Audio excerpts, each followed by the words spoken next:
In our previous episode, we discussed about the different learning theories and learning styles. In this episode, we'll see about the adult learning theory and the cognitive psychology. This actually has a bearing on the employee learning styles indirectly. Adult learning theories are based on the premise that adults learn differently than children. A number of adult learning theories have gained prominence over the last century. There is no single theory that explains how and why adults learn best. However, each one sheds light on a particular aspect of adult learning.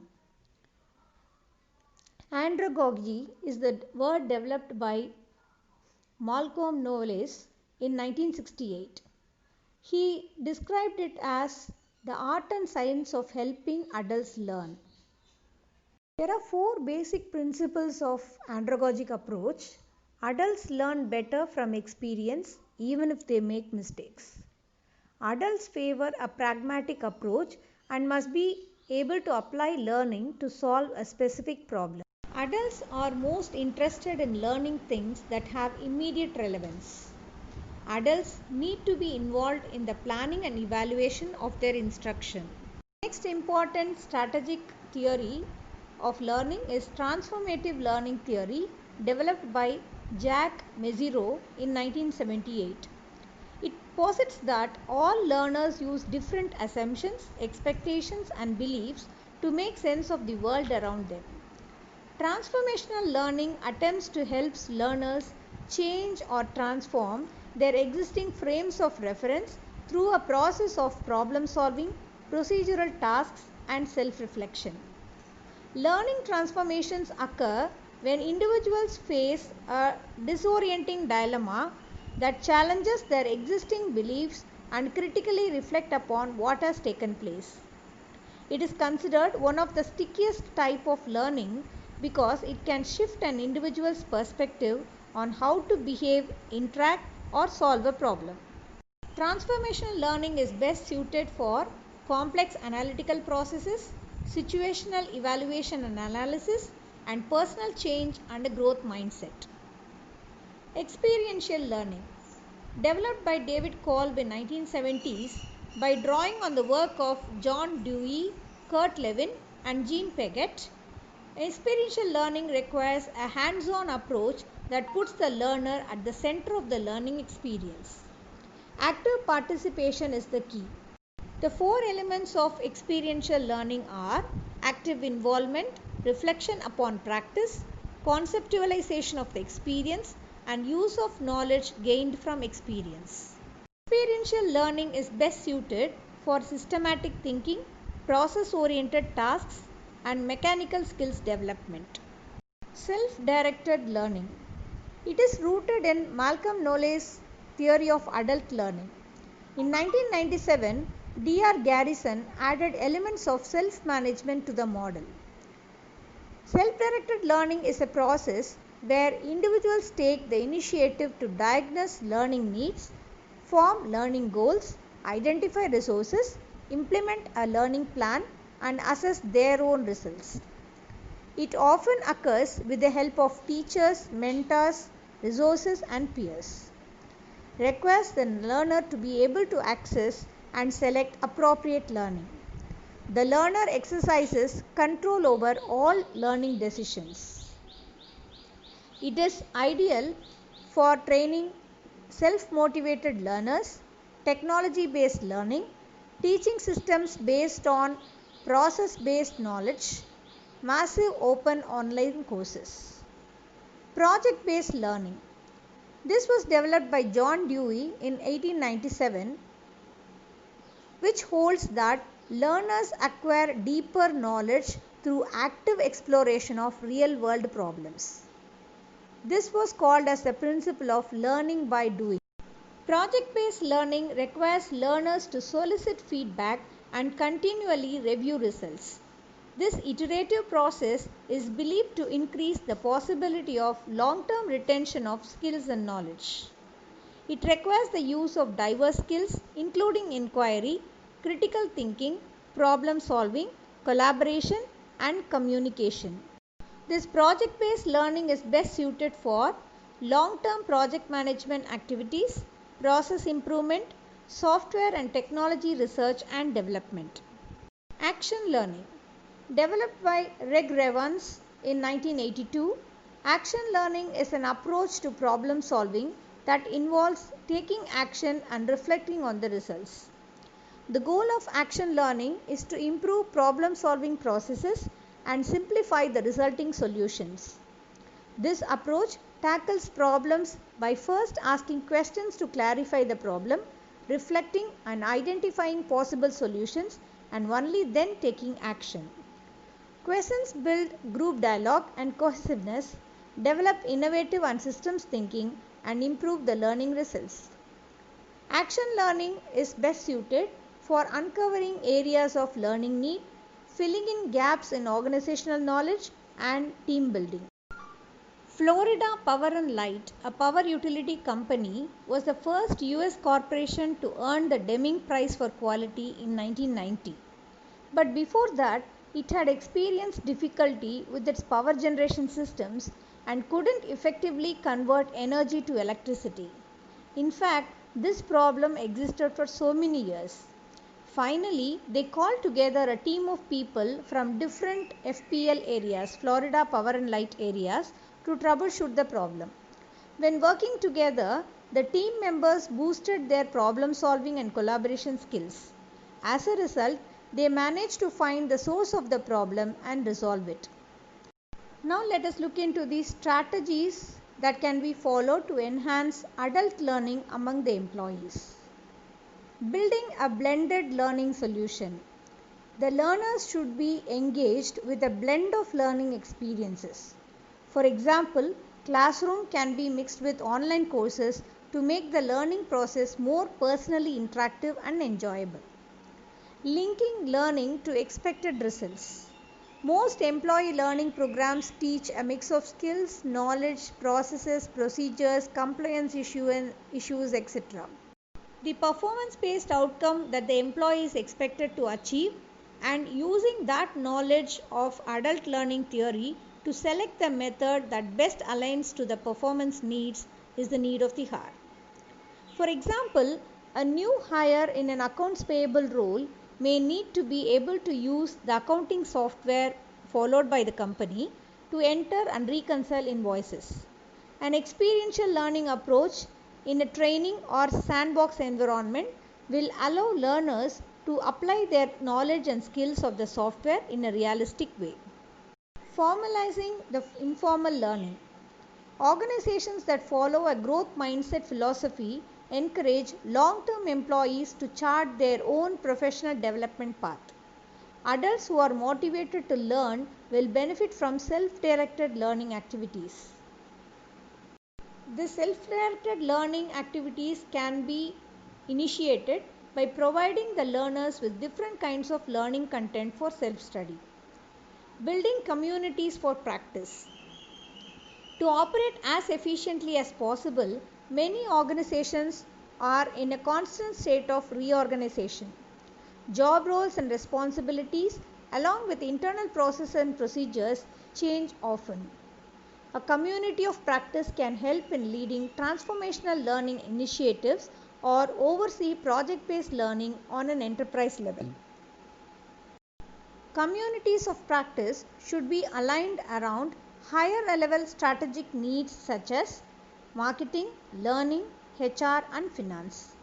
Each community can be led by a coach and supported by a team of colleagues with strong expertise in the area of focus. A finance community of practice, for example, could be led by an assistant controller supported by team members with expertise in payroll, IT, bookkeeping, accounts payable, and accounts receivable. Breaking the content into smaller learning modules. Long, complex learning modules can overwhelm the learners with their sheer volume of information. To keep the learners engaged and motivated, the content should be broken down into smaller learning modules that focuses on one idea or one aspect of a larger topic. Let's take for example, we are training on how to improve communication with customers, say the customer relationship part. We have 5 specific skills to focus on. So we have to include videos, real life examples, knowledge checks and a final assessment. Completing a single module with this much information would be a time challenge for most learners. Breaking it into a number of smaller learning activities will allow the learners to master one aspect of customer communication at a time, and this increases the overall skill set of the employees. Incorporating micro-learning. Micro-learning doesn't mean slicing and dicing a 20-minute module into lot of 2-minute modules. Effective micro-learning creates learning activities or assessments that deliver a full learning experience in just a few minutes. It delivers short bursts of information, ideally at the point of need. For example, a credit card issuer that offers a different incentive to their reward members each month usually doesn't offer detailed awards training on this topic every few weeks. A micro-learning solution that explains the reward of the month along with the special terms and conditions, and a link is provided to the reward details in the performance support database. This is an example of a self-directed micro-learning solution. Enabling personal learning paths. It's not always reasonable to make all employees follow the same end-to-end training path. At least a long-tenured employee moving into a new role may upskill faster than an outside hire simply because he is already familiar with the company's culture and internal systems. Incorporating principles of andragogy to make the learning path relevant to each learner's needs is the need of the hour. Employees will appreciate the chance to omit redundant training and focus on job essential skills. This will benefit the organization by gaining a productive new employee in the shortest time frame possible. Aligning learning to needs and not wants. Business stakeholders tend to look at learning in purely utilitarian terms. They prefer the learning solutions they are most familiar with, and that is highly likely to bridge gaps in performance and knowledge. An understanding of adult learning theory and principles will help you to give the right fit solutions tailoring to the needs of the learner in your organization.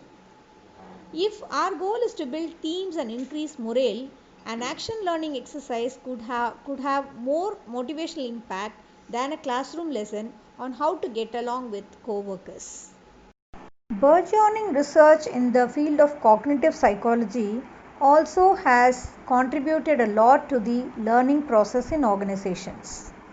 Cognitive psychology refers to the study of the mind and how we think. If one were to major in cognitive psychology, that person would study attention span, memory and reasoning along with other actions of the brain that are considered complex mental process. Examples of cognitive psychology: making a judgment about something based on information we receive from our brain processes. Learning is an example of cognition, the way our brain makes connection as we learn concepts in different ways to remember what we have learned. Our ability to reason through logic is a prime example of cognition. People do have different ways of reasoning if we think about why people buy certain things. Our ability to solve problems has to do with cognitive brain functions. If our car is broken, we can go through a checklist of things we are familiar with that might allow us to figure out what exactly is causing the problem. In education, teachers are fully aware of a child's cognitive development at different ages. Basically speaking, there are two theories of cognitivism: gestalt and information processing, and social cognitive theory. Cognitivism is predominant theoretical perspective for studying human learning today. Its focus is on the cognitive processes, that is, how people perceive, interpret, remember and in other ways think about environmental events. While behaviorism focuses on observable behavioral changes, cognitivism expands the understanding of learning to include internal mental processes unique to each person, such as perception, insight, and meaning. Cognitive view of learning encompasses several perspectives. Three German psychologists, Max Wertheimer, Wolfgang Kohler, and Kurt Kofka, departed from behaviorism and are considered the founders of gestalt psychology. Later, another German gestalt psychologist, Kurt Lewin, developed a field theory of human learning. These psychologists insisted that behavior was much more than a conditioned response and that perception and memory can be studied by introspection in addition to external observation. Further, they posit that humans selectively perceive and react to complex patterns of stimuli as whole and not as disconnected parts.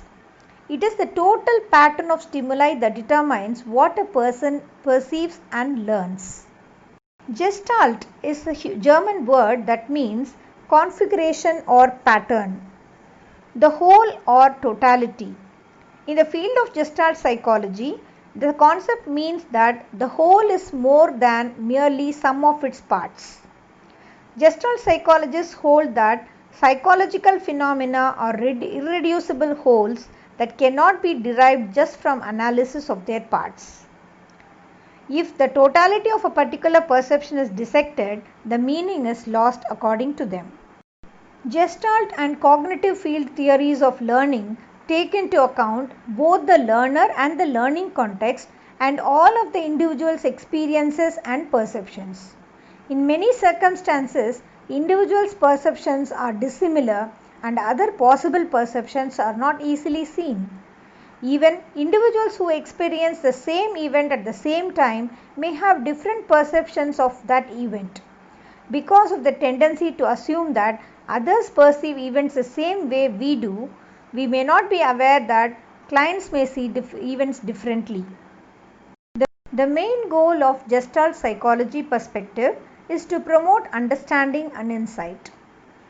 Information processing view of learning. Another view of human learning is a sophisticated form of information processing. This view of learning was inspired by advances in computer science by theorists who hypothesized that human minds perform mental operations like computers. Slavin in 2015 described a model of information processing proposed by Atkinson and Shiffrin as a model of information processing with three components focusing on how individuals register sensory information taken in from the environment, how they process information, and how that information is stored and retrieved. The first component of information processing model is the sensory register, which receives large amounts of information from the five senses: sight, hearing, touch, smell, and taste. This component decides whether or not to notice or register an external sensory bit of information such as an odor, flavor, touch, sound, or visual stimulus. It also decides whether or not to register sensory information that is internal. For example, an itch, a chill, a peristaltic wave, a headache, or a memory. Individuals' interpretation of sensory information is influenced by many factors such as past experiences, knowledge, motivation, culture, gender, and so forth. The information is quickly lost if it is given no further attention. Individuals must pay attention to the sensory information if it is to be retained. People retain less if they are bombarded with too many diverse stimuli at one time. The second component of information processing model is working memory, also called short-term memory. Here, the individual pays attention to sensory information. Working memory holds thoughts a person is conscious of having at a given moment. The storage capacity of working memory appears limited in most individuals and holds approximately 5 to 7 thoughts. These thoughts can be related to what the person is feeling, doing or thinking at the moment, or they can be related to thoughts retrieved from storage in long-term memory that are associated with current stimuli. In this component, the mind processes the information by organizing it for storage or associating it with other information or discarding it. When the person stops thinking about the sensory information, it disappears from the working memory. For example, a nurse who admits a child for surgery who is tightly clutching a teddy bear.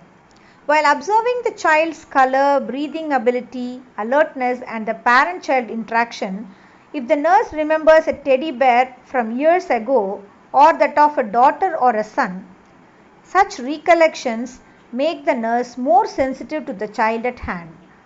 If too many memories impinge on the nurse's consciousness, the memories may detract from the nurse's ability to note and track line data. The third component of the information processing model is long-term memory. In this, an infinite amount of information is stored for a prolonged period of time. Long-term memory is thought to have a large capacity provided that it has not been damaged by pathology. Stored in long-term memory are images and thoughts about past experiences, also called as episodic memory. Facts, knowledge, general information that we have learned, and problem solving and learning strategies, which are called as semantic memory. And procedural knowledge such as how do things like giving an injection or riding a bike or general living skills are called as procedural memory. In the 1960s and 70s, a new view of learning emerged based on the research by Albert Bandura, Emeritus Professor at Stanford University. His theory is an outgrowth of the behavioral theories of learning that he believed lacked a complete explanation for learning. He incorporated many contributions from cognitive theorists into what is now referred to as observational learning. Bandura believed that people are neither driven by inner forces nor automatically shaped by external forces. Rather, they are creative, active participants in shaping their lives. In other words, people are proactive rather than reactive. They have some control over how they live their lives. General principles that support the social cognitive view of learning are: people learn through a process of modeling and observing others' behavior. People learn vicariously from others' successes and failures. Learning may or may not result in an observable change of behavior. Cognition is important in learning, such as awareness, attention, expectations, and retention. People can actively exert control over their actions and environment. Bandura's theory of observational learning involved 4 phases and processes: attention, retention, reproduction, and motivation. The first phase occurs when the individual actively pays attention to the behavior of the model. Models that are similar to the observer in terms of age and gender and who are respected, competent, powerful, and attractive are attended to more often. Heroes in various age groups act as models for people of their age groups. In the second phase, retention, the individual must have an opportunity to practice imitating the behavior of the model. For observation learning to be useful, what is learned must be remembered for future use. Learning can be stored verbally in words or in the form of mental pictures or images of modeled behaviors. When needed, learning is retrieved, rehearsed, and used long after it is observed. In the third phase, reproduction, the individual tries to match the behavior of the model. This depends on the person's ability to actually perform what has been learnt. Some individuals may be unable to perform or retain information because of age-related developmental immaturity, illness, or injury. In the fourth phase, motivation, the individual finds satisfying reasons to imitate the behavior of the model. Motivation has 2 aspects: the expectation that acting like the model in certain situations will result in reinforcement similar to that received by the model, and it serves to motivate a person to use what has been learnt. A teacher's smile and verbal reinforcement are important here. Bandura's social cognitive theory states that people learn from observing others in a social setting. By observing others, people acquire knowledge and skills, learn social rules and norms, and develop beliefs and attitudes. That is the reason why people students frame their behavior during their KG classes, visibly noticing the attitudes and behaviors of their teachers. There is an interesting example quoted in a research paper explaining some cognitive factors in social learning. Emily, a new nurse, observed Nurse X assisting a physician during a diagnostic procedure. Nurse X is poorly prepared to assist the physician and does not have knowledge of the procedure or physician's requirements and needs. Consequently, both Nurse X and the physician are unhappy at the conclusion of the procedure. The next day, Emily observes Nurse Y assist a physician with the same procedure. Nurse Y is prepared, organized, and familiar with the physician's requirements and needs. The outcome is better, and the physician thanks Nurse Y for her preparedness and efficiency. Later, Emily seeks out her supervisor, and together they discuss both situations. They identify what was effective and what was ineffective from each nurse's performance. In this example, Emily observes both positive and negative modeling and is able to see the differences. Emily verbally rehearses her responsibilities with her supervisor. 6 months later, Emily is assigned to assist a physician with the same diagnostic procedure. She mentally rehearses her role and responsibilities. The procedure goes very smoothly and the participants are satisfied. This shows how modeling can produce successful performance. From this example, the following components of social cognitive learning theory can be illustrated. Emily's learning was a mental activity. She learned by observing. She paid attention to what each nurse was doing and made a mental note of what was ineffective and what was effective. She learned by observing each nurse and mentally rehearsing effective behavior, which is a vicarious learning. Although Emily did not have an opportunity to immediately imitate Nurse Y's behavior, her learning was verbal when she discussed her observations with the supervisor. Together, they reviewed what she learned through observation. Emily had no opportunity to immediately imitate the desired assisting behavior. However, 6 months later, she remembered what she learned and was able to imitate the behavior, which is delayed modeling. Emily was aware of how unhappy both Nurse X and the physician were at the conclusion of the procedure. Observing their unhappiness, Emily experienced vicarious punishment, response punishment contingency, and did not want to experience the same outcome. Emily was aware of how pleased Nurse Y and the physician were at the conclusion of the procedure. Observing their satisfaction and physician's compliments with the supervisor's positive input, Emily experienced vicarious reinforcement, response reinforcement contingency, and she desired that outcome for herself.